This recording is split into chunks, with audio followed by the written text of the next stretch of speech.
Your thoughts on Michigan, what they pose?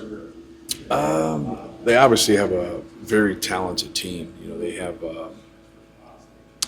very unique makeup with Danny Wolf and the way he can handle the ball and pass the basketball. I think that's probably the thing that jumps out the most. But you can't, through the weeds, you can't lose sight of like how good Trey Donaldson and Amari Burnett, and then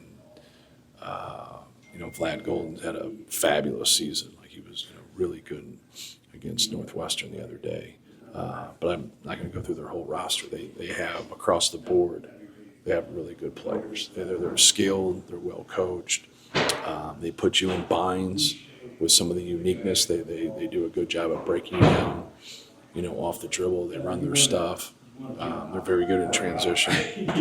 Very physical front line. Good scoring at the rim. So they have a balanced attack.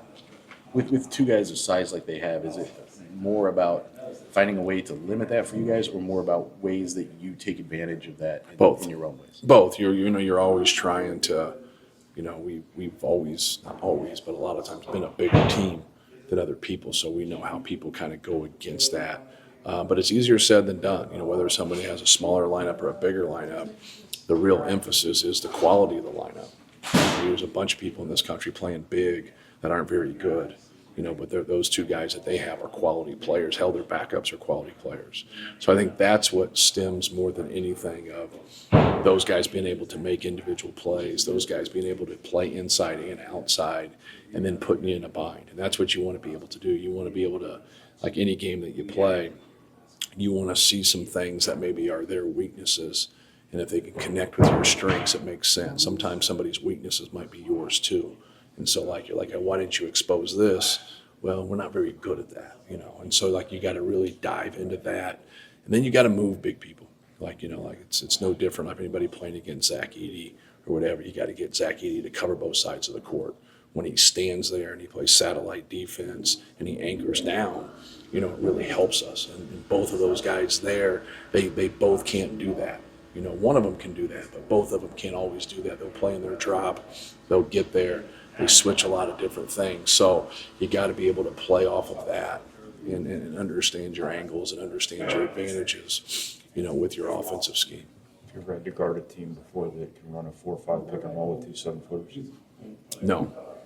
A lot more people will do like the inverted ball screen stuff now. But people would run it 4-5 when that 4 is really like a combo 4, right? And he's got good ball skills to come up, but never, I don't believe so, never two guys of that size. No. What kind of challenges that pose them for Trey and Caleb? Well, you got to be able to, handle them from driving it. You got to be able to handle them from passing it, and making those plays like that. That's the key to be able to, keep them out of the paint. He does a great job of spinning off of contact. So you got to be set. He really forces the contact with some of his drives and the way he plays. But he's a good player, man. He puts you in binds, and that's what good players do. This is your 6th game in 16 days.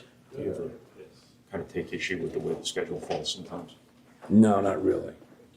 Just they line the schedule up, you play, and that's what you do in the spring. You go back and you look at things and you try to say, can we do better, for the whole league. Everybody looks at their schedule and says, there's we're getting the short end here. Everybody gets the short end at some time.